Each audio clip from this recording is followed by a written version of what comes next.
The content, views, and opinions expressed in the following program are those of the producer and do not necessarily reflect their views and opinions of the City of Bremerton, BCAT, their officials, or their employees.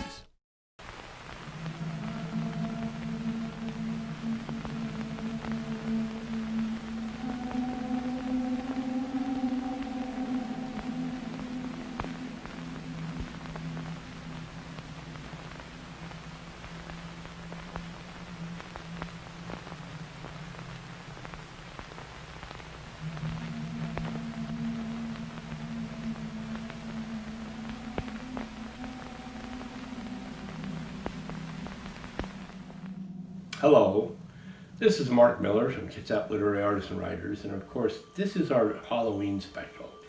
We decided this year to kind of start something out a little bit different. We actually managed to find an actual haunted house.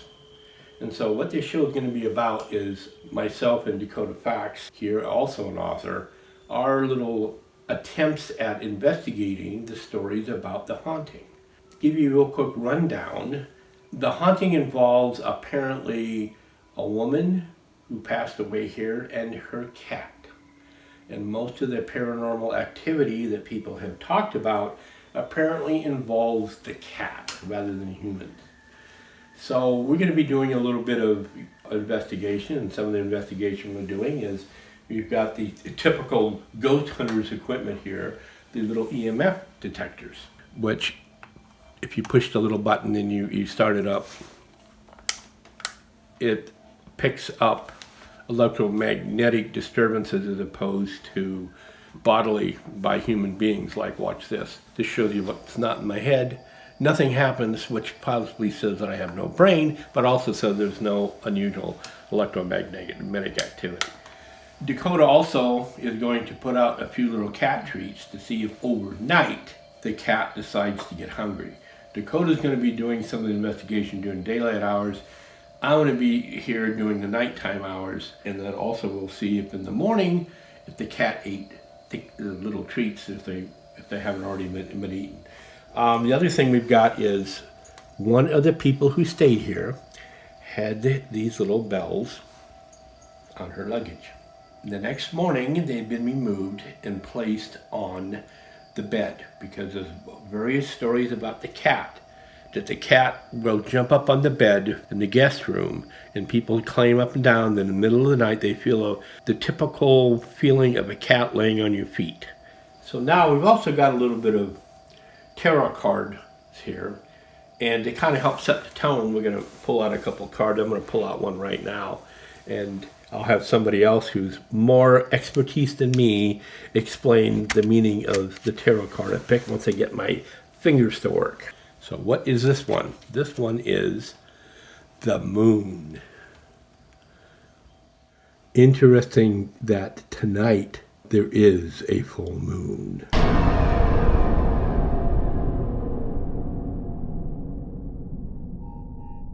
Well, I'm going to take these kitty treats and see if they're going to eat it. I actually saw the kitty from the side view of my eye when I was talking to you. So let me go and place one right now where he was.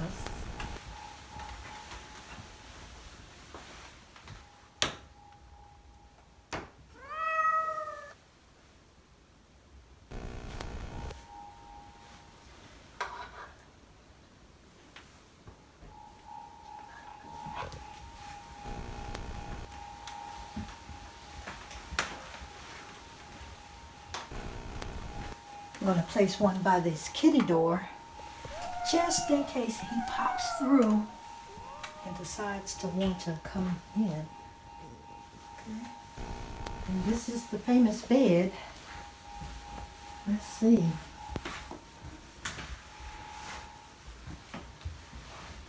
Sometimes the kitties like to be by the door and the windows, so I'm definitely going to try to see if they're anything.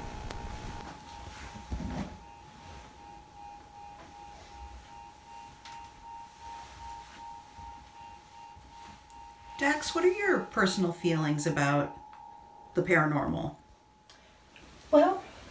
think they're all around us, all the time, and it's just who can see them at the natural moment.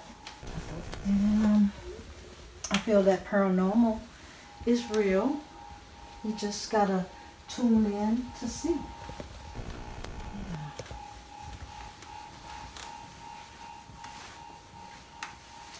Cats always love the kitchen, so we definitely got to put a treat by the stove.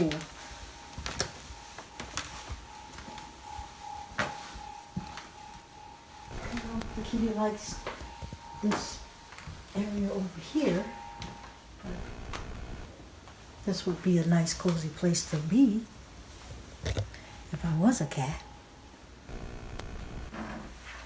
All right, Mr. Kitty, I seen you. Let's see if you're upstairs now.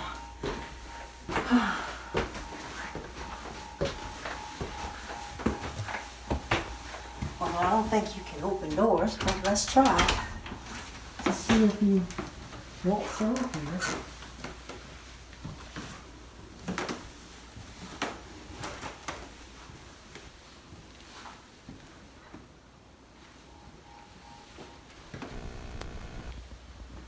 Okay. I don't think you're in here.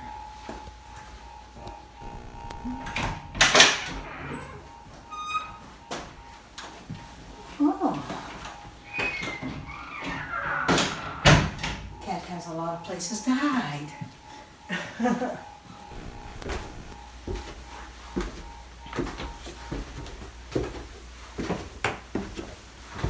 Well, let's see if he eats these treats. Well, Mark, you know, as I was walking through, you know, I can actually feel the little kitty somewhere in here. You know, it's right back there a little bit, you know, and I was like, okay.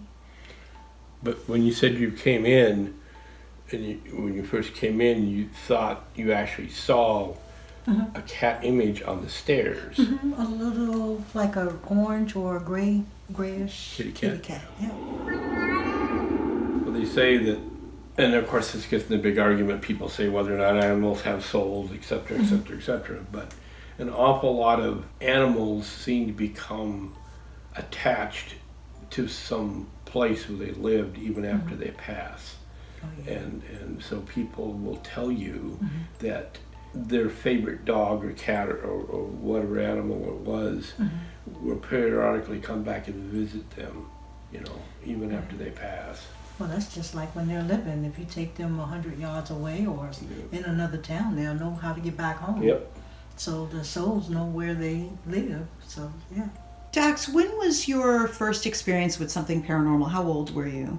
Oh, wow. I probably was like 7 or 8. Yeah, 7 or 8. Mark, have you ever had a paranormal experience? How old were you? Well, yeah, and I'll probably get into several later on. I remember I must have been only about maybe 6 years old at the most. And I remember I woke up in the middle of the night and I looked up, and this is an old house that actually used to be a barn also. And there was this figure standing over me, and it had a little bit of a kind of a pinkish color to it or whatever. And I thought it was my mother. And later on, you know, I just kind of looked at it, but she didn't say anything, so I just rolled over and went back to sleep. So the next morning, I asked my mom why she came into the room, and she said, I didn't go into the bedroom, you know. So that always, overall, the rest of my life, it always stuck with me, even though I never really had any other experiences. But as you get older, you start thinking back, and then you remember the image and the situation and everything, and then you talk to all these other people that have had, I guess you'd say, much more intense and ongoing. But because of the age of the house and, you know, what it used to be and everything like that, old part of, by the way, it still stands in Everett. That little neighborhood still, which is surprising, still stands in Everett, and everything. So as you get older, then you think back and you go, oh yeah, that did happen. That was kind of unique, you know. As you're telling your story, Mark, the lighting keeps shifting. Oh really? Yeah, And I'm watching it happen. And Oh. as you telling your story, this keeps peaking. Oh. Well, that's weird. That is interesting. And I kept watching it, and I was like, okay. What's it? Yeah, I was like, I okay. guess the kitty's coming around to see what's going on. Right. Well, Dax did just put treats everywhere. Yes. I did. I'm going to turn on my little magnetic.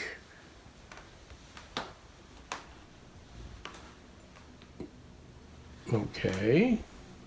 Nothing. Now, we're going to walk around here because as we were filming part of this, both my producer and camera person, director, noticed it, and also Dak. I didn't notice it because I was too busy flapping my gums, but apparently you noticed something moving. What did you notice? Well, as you was talking, I noticed this kept spiking, and then I saw something not like you and I, but just something going that way. And Like a change in the lighting and stuff. Something like yeah, maybe something moving distorting the the distorting view. the light. Yeah. That's fascinating. So we're gonna walk around here. Like, ooh, I just had a spike. But you got a lot of spike, honey. That ain't a little bit. Well, there we go. That's a lot of bit. Well, And actually, it's right there. somebody's watching us, or the kitty cat's back. Yeah, the cat's Well, that's back. unique. Mark, do you have an electronic device in any of your pockets or anything like I have a that? cell phone, but All right. Why don't you take your cell phone and put it on the table so it's away from your. yeah. Nope, that wasn't it. Oh, it's really spiky. That is really spiking. And actually, it's whatever it is, it's right here. Yeah. Yeah. It's right here. So there's no Yep. outlets right there. Dax, can you, or Mark, with your foot, can you push that carpet? There's nothing under that carpet or anything? Actually, the cat's right there. Okay, it's left. When I moved the carpet, apparently the cat didn't like it. Yeah. It stopped then when you moved the carpet, Yep. Mark? Cat didn't like it. Interesting. No, coming back to the treats. Hopefully. That was unique. Yeah. Keep this up and they'll put us on coast to coast. Well, I don't know. Well, it left.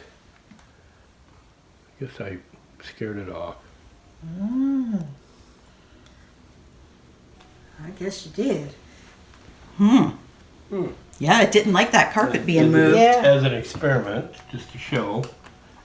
Oh, a little bit of a activity, but let me just do this. Make sure it's not the phone. Because I forgot to turn it off. Yeah, see, if the phone is very close to it, it will it set them does. off. Oh, it does. Okay, so Yeah, because that's. we're going to have to do a little bit of that. But if you have the phone sitting on the table, it's too far to set it Right. off. Yeah. It's still spiked. Well, actually, the kitty cat's back. It's right behind Jennifer. Oh, okay.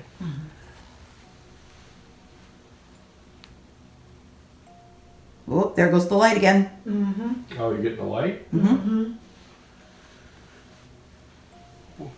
Do you have any idea what the cat's name was? Okay, so it's coming close to the treats. Okay.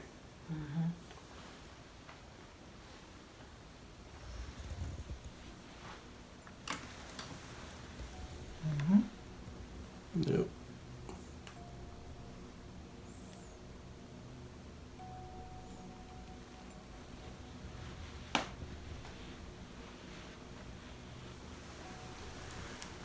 And the cell phone was right on top of it.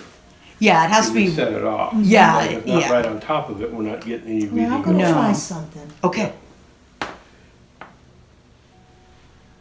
That light distorted right there, right? Oh, really? Okay.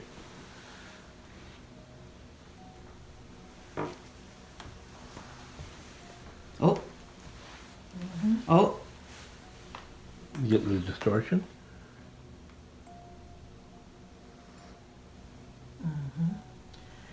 Yeah, I saw It's right the there. EMF detector went up into the yellow when Dax first was petting. Interesting. Yeah, see, I don't have cell service on this, so it Okay. won't set, because it's the Right. cell service that sets it off. Sets it off, okay? Yeah. And my hand started heating up once I touched it. Oh, here we go. There we go. Now something started to come back, and I'm, like I said, well away Yeah, from the because it's right cell there. It's phone. moving towards Jennifer.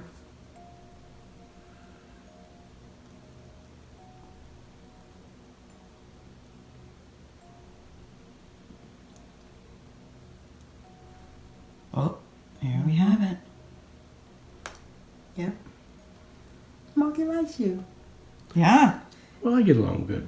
Yeah. I'm more of a dog person, but I get along just fine with kitty cats.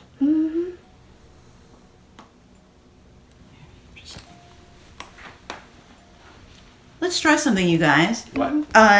Have either of you ever had a cat that meant a lot to you in your life? Oh, yeah. Yeah. Why don't we tell some cat stories? I grew up with kitty cats. We had, well, I don't know if I can tell some of my cat stories. But we had, we actually had at least one feral cat that we got from my grandparents' place out at Panther Lake in Snohomish, and everything. And the thing about cats that were originally like were given birth in the wild and stuff, even if you get them real young, they always have a little bit of food issues, so they're always trying to sneak up and get, you know, on the table and stuff. It used to just make my dad extremely angry. So when the cats would do that, but I guess that'd be kind of, yeah. We had quite a few kitty cats. We always had unusual names, like one was called Ratfink, another one was Sprinkles, Oh. one was Squeaky. Sprinkles gave birth to Squeaky, and we kept Squeaky. She was just a teeny little, she wasn't a very big kitty cat, but she lived quite a few years. And she was quite the mouser, you know. Yeah. I had a cat named Stinker, and oh my God, I love that cat to death. Somebody was not happy with her, and Oh. yeah, there was some hot water on her. Oh. She came home, and I was like, oh Lord, I don't know what to do for you, Mom. Yeah. I helped her, but that was a sweet cat. Yeah. Always bringing me mouse. I was like, Oh, I don't yeah. want that. You can keep that. To them, Take it's it back. to them, it's, you know, Yeah. it's like a present. Yes. Look what I did. You know. Yeah, Here, but you want to share it? it was a sweet little cat, you know. Always slept on my bed and tried to get on my head, and I was like, I don't like that neither. No. I have a German Shepherd dog that does that now. Oh, Likes to lay around on top of my head. yeah. Well, tonight, Mark, when you're walking around tonight, make sure you focus on the stairs, the rug, and that bed. Yep. Yeah. Maybe the kitty cat will bring a friend or two. That would be interesting. Yeah. We had a bunch of deer out in the backyard here earlier today. So this is definitely a favorite wildlife location. Yes. Why do you think the cat still feels so safe here, even though there's so many strangers coming and going? It's the same thing as human beings. It's a comfortable place they grew up in. Mm-hmm. Familiarity. Yeah.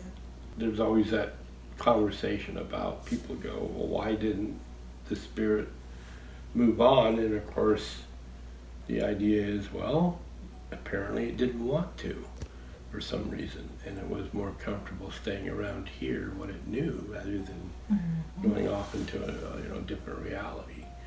Well, it's a friendly. It let Yeah. me touch it, so.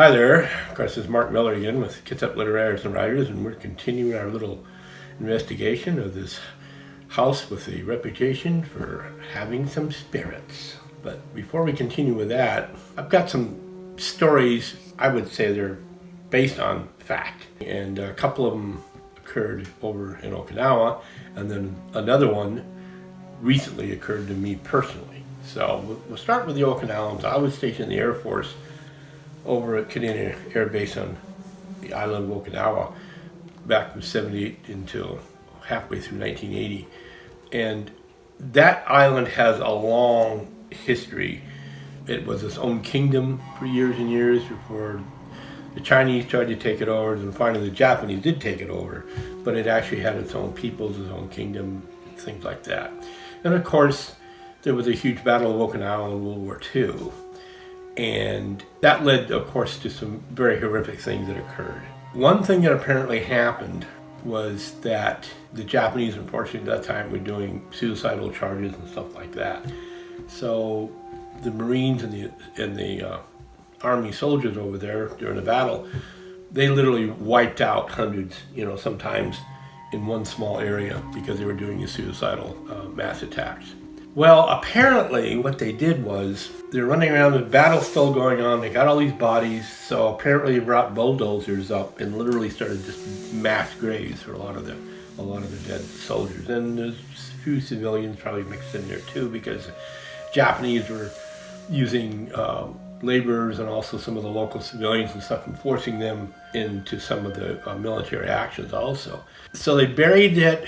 They had apparently a mass grave on the southeast corner of the airfields. And they put a huge open air fuel pit there for extra aviation fuel, because it wasn't so much of a fire danger, because apparently the ignition point of the fuel wasn't as easy as regular gasoline and stuff. So they could store it actually out in this big huge pit.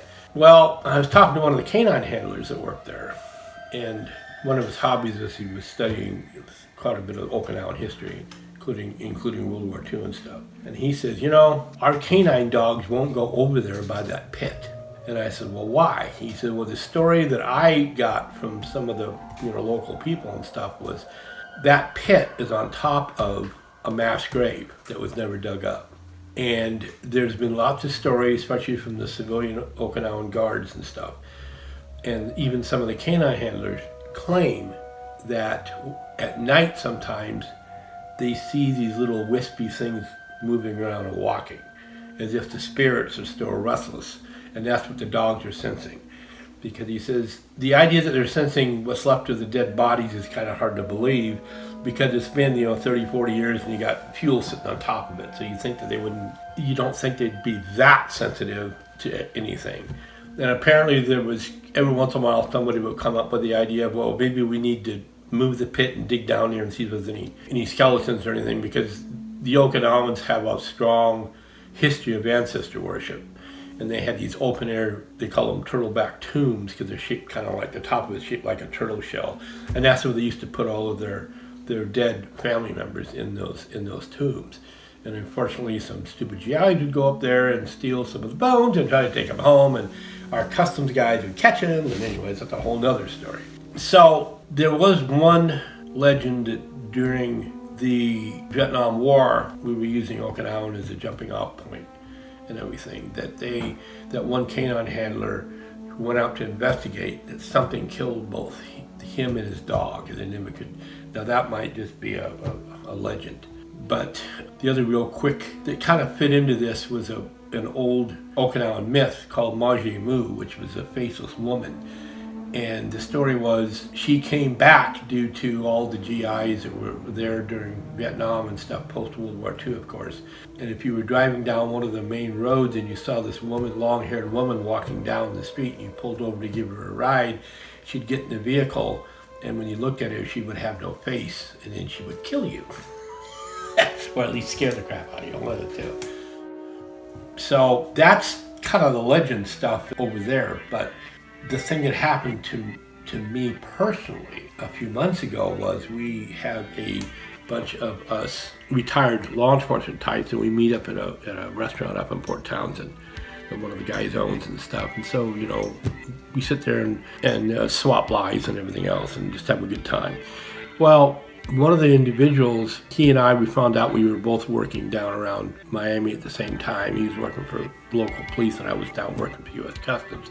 So we used to talk about what Florida was like in the late 80s, early 90s and stuff. And, and even though we never met down there, we had some of the shared experiences. Well, he unfortunately had cancer and it looked like he beat it. Well, then it came back. And so he came into one of our meetings because we meet once a month, and he's got back with the oxygen tank and stuff like that. And he says, yeah, I got to go in through some more chemo and things. And I said, well, hey man, sorry, but you hang in there and everything. Well, 2 weeks later, we get an email that he'd passed. He decided that going through the chemo the second time just wasn't hacking it. He was in pain and everything. So he got them to give him a bunch of pain pills and stuff, and that way he could go out on his own. So I went to the next meeting about 2 weeks or so later, and I was talking to one of the guys who'd helped organize the original group. And I said, well, we ought to, are we going to do something for him, or are we at least going to have a toast to him or something? Because he'd been coming to the group a lot longer than I ever had. He'd been there for years and everything. He was a good guy and everything. The guy said, yeah, we ought to do that. So about a minute or two later, he walks in. He looks at me, and I look at him, and I'm thinking, wait a minute. You're not supposed to be here. You died. He looks straight at me, and he goes, I just came back to see who was here and if everybody's okay. And he turns around and he walks out. So it takes me a few minutes to sit down and realize that was him.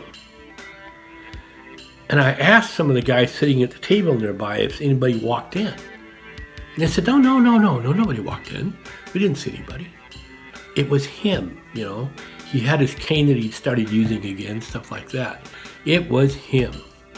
And I've talked to some people since then that were kind of into the afterlife and spiritual and stuff. And there's one woman I know of, he's also an author, and she said, he needed to talk to you.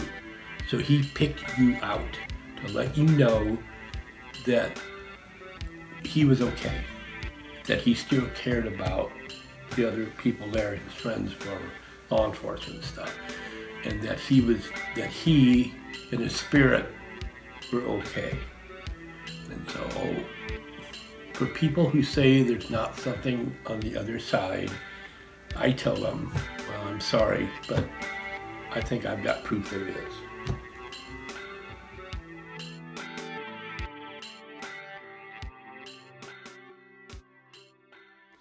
So I'm going to do a little bit of this RF sensor machine here. I'm Mr. Non-Technical, but it seems to be working. So we're going to do another quick little review of some of the same areas here at night that during the day we got some indications that there might have been something running around here. Specifically, we think there might be a kitty cat, or at least its spirit. So we were sitting around here and we had put a little piece of cat food. It's gone, but there's a chance that Mr. Clumsy here could have kicked it and knocked it loose. So that's kind of inconclusive. And the little RF machine here is not registering anything. So right now, we don't have any possible visitation. So I'm going to walk over here. There's a kitty door over here that actually has to be opened by somebody. It's pretty heavy. Now, there's a little cat treat is still there. So there is, nothing's moved. It's been sitting there for a while. No indication of anything else. And the little machine here is not doing anything. Now, we're going to head to the bedroom, because we had put a cat treat on it to the end of the bed, because this is one of the areas where people have said they have felt a furry present, if my mouth's the word. And as you can tell, there is no cat treat, and nobody's been in here since then. So And we didn't see any indication of any rats. So, rodents or anything else that might have run off with it. But it was on the end of the bed, and it is now completely gone. But there's no indication from our little machine that there's a presence here right now.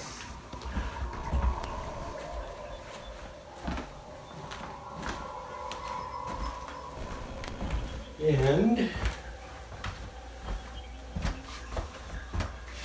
there was a cat treat on the stairs. And I'm looking to see if there's anything here. I get my arthritic bones to work. I think we have the treat right here, Mark. Right there on the corner of the step. Oh, there it is. Okay. Okay, so we got that one. Okay. There's nothing going on.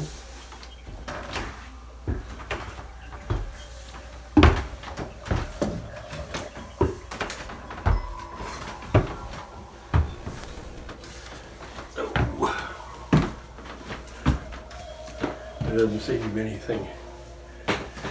No indication up here at all.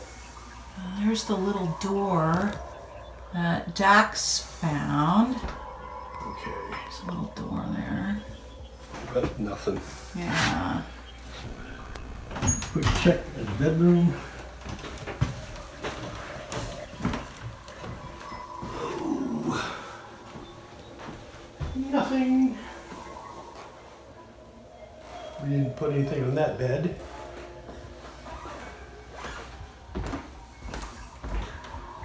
Here's the other bathroom.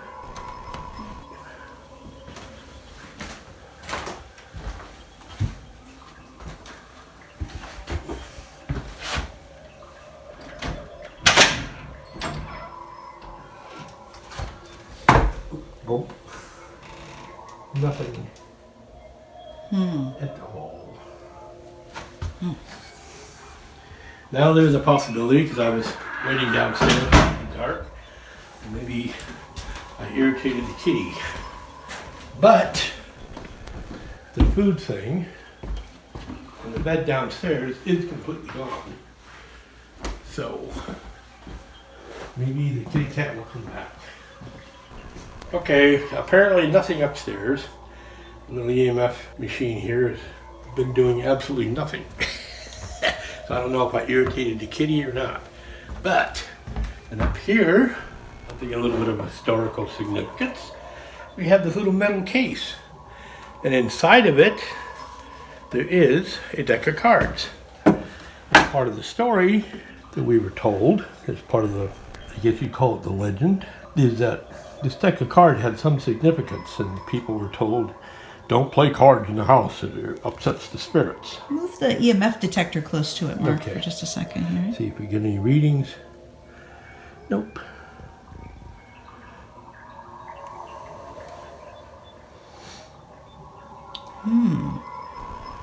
So, that's kind of a cool, Yeah. that's a cool little case, I don't know. Back to my little chair over here. So, what we were trying to do here with this little episode of Kits Up Literary and Writers is that we were trying to do something a little bit different here for Halloween. So we decided to try to come to a house with some haunting history in it to kind of add a little bit different. And I think maybe next year we might be planning on trying to find another location of possible spirit activity and everything. We've had quite a few authors in the past read their stories and everything, but we decided to try to do something a little bit more, shall we say, real time. So hopefully next year, like I said, I've got one or two locations in mind that might be interesting spots. And Did you hear that? no, what did you hear? You got better A hearing? cat meowing. Okay, because I'm half deaf with certain frequencies. 15 years as a firearms instructor doesn't help my ears at all. that.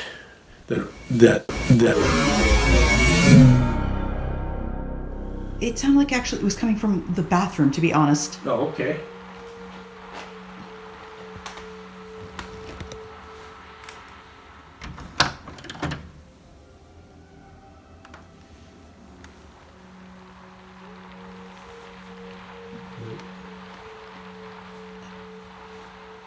It reminded me of when I hear one of our cats at home and they are okay. behind a closed door. Oh yeah? Yeah.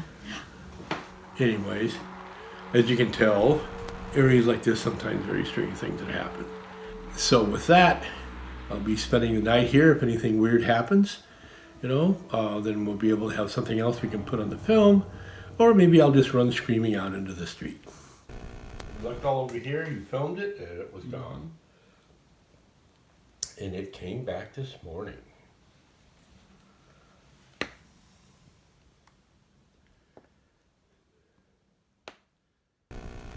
Well, we just finished kind of doing an investigation at a local house that there appears to be some kind of, and we think it's a ghost cat, because Dax said that she actually saw the figure or aura of what must have been a cat. I didn't see it, but I did see some of the results of it. So I started doing a little bit of research into myths and stories about ghostly cats or ghostly cat-like creatures. And I found something interesting because most people don't really think of ghost cats when it comes to the Japanese. And I spent some time in Okinawa, and I knew of some of the odd ghost stories and stuff they have over there. And of course, some of the Japanese horror films have been remade in US films. One of them, like The Circle or something, anyway, that was one of them. So you start thinking about Japanese horror, which has its own little special little genre and kind of quirks to it. So as I was doing, like I said, I was doing a little bit of research. I found a couple stories about historical, mythological ghost cats. And one of them was the vampire cat of I think it's pronounced Nabeshima. And this is apparently over in Japan as a well-known myth or fable or story. Apparently there was this ghostly demon cat that was a shapeshifter, but was also a vampire. And the cat was, of course, sucking its blood and life force from this prince. He'd wake up the next day and he was all tired and slothful, no energy. But then he started having these horrible nightmares. And so he actually had 100 soldiers guarding him at night. So that was just, like I said, one of those odd stories from Japan about ghostly felines. Now there's another one that I found interesting. Now I'm going to mutilate this name I just know. So it's called I think it's pronounced Bakaneko. This apparently refers to a class of specific ghost cats or demon cats in the Japanese islands. And apparently the term Bakaneko means changed cat in Japanese. Flash forward to the 20th century, there was a Japanese fighter plane in World War II that they called the Demon Killer. It had a name, the name of it translated as Demon Killer, and apparently that had to do with things killing demons, including demon cats. Basically, this specific creature, though, had more of an ability to even bewitch people and would appear in other various forms, and sometimes would appear as a cat with a turban on its head and would dance around, sometimes in human form, sometimes in cat form. But once again, it was there specifically to bewitch human beings and to a certain extent possess them, as we think of spirits possessing over here in the West. Also sucking the life forms out, and of course what all this possession and everything it means. An odd characteristic, though, of these specific cats is it came to the point where apparently the cat must have had a really unusual tail, because the Japanese started associating long-tailed cats with ones that were evil or demonic or something. So over the years, Japanese cats started having their tails cut off. And now there are some Japanese breeds of cats that don't have any real tail. They're short-tailed cats. And that's kind of an odd basis for creating a breed, all based on a fearful legend or myth involving these demon cats. So that's just two other additional stories. I would say just about every culture at one time or another has ghostly animals ghostly creatures. I know of a lot of ghost dogs, ghost cats. There's even some ghost horses I know out there, things like that. And of course, then we have the famous Ghost Riders in the Sky song. So our little adventure into looking at the cat up in the Port Angeles area kind of ties into all of this ghostly activity. So thinking about that, I've got one here that's one of the more well-known ones that I'm gonna right now try to present to you and see how the audience likes this. This is called the Vampire Cat of Nabe-Shima. Long ago, in the house of the Prince of Hizen, there lived a lady of pure beauty named Hotoyo. She was the prince's favorite, beloved above all others. One evening, the prince strolled with Hotoyo through the garden. Neither noticed a large cat following silently in the shadows. When night came, Hotoyo returned to her chambers, unaware of what crept behind her. At midnight, she awoke to glowing eyes. A monstrous cat crouched at her bedside. Before she could scream, it leapt. Its teeth sank into her throat, the creature killing her swiftly. And then the creature buried her body beneath the veranda, and then, assuming her form, returned to the prince's side. The prince suspected nothing. He believed Hotoyo still loved him. Yet night after night, his health went. He grew pale and weak, and plagued by nightmares. The court was alarmed. Physicians prescribed medicine, but no remedy helped. Guards were set outside his chamber. Yet, whenever the clock neared 10, every retainer, dozens of strong men, fell into sudden, irresistible sleep. Then the false Hotoyo came to torment the prince. 3 counselors tried to resist, but they too fell asleep. At last, the counselors sought help from Roten, the chief priest of the temple Maoin. He prayed fervently, and one night he noticed a young soldier, Osola, washing at the temple well and praying for the prince's health. Roten, moved by Soda's loyalty, introduced him to the counselors. Soda begged to be allowed to guard the prince. Though only a common soldier, his devotion convinced him, and thus he was given a chance. That night, the chamber filled with guards as before. As the spell of sleep crept over them, each one nodded off, except Soda. To stay awake, he had prepared a desperate act. He drove a knife into his own thigh and twisted it, using the pain to fight off the sorcery. At midnight, the sliding doors opened. A woman entered, Hotoyo, radiant and graceful. She smiled as she saw the sleeping guards, but then her smile faltered when she noticed Soda, awake and glaring. She tried to charm him, but he stood firm. Each time she turned towards the prince, she felt his eyes upon him. Powerless under his watch, she retreated. The next morning, word spread that Soda had resisted where all others had failed. He was praised and set to watch again. Once more, Hotoyo appeared, and once more she was defeated. With Soda keeping guard, the prince began to recover. But Soda grew suspicious. The guards no longer fell asleep, and Hotoyo no longer came. He told the counselors, "She is no woman, she is a goblin." That night he went to her chamber, pretending to deliver a message from the prince. As she turned to greet him, he lunged with his blade. With a hiss, the beautiful lady transformed into a monstrous cat. It leapt to the roof, escaping the blades of men waiting outside. The beast fled into the mountains, spreading terror until the prince himself ordered a great hunt. At last, the vampire cat was slain. The prince's strength returned, and Itosoda was richly rewarded. But in the lands of Nabishima, people whispered for generations about the cat that killed a lady, stole her form, and nearly bewitched a prince to death.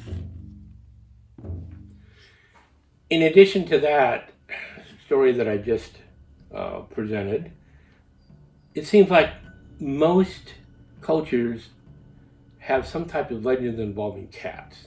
And unfortunately, some of them aren't always nice. But a lot of them do involve supernatural powers. The Egyptians revered cats and even had a cat-like god that they worshipped.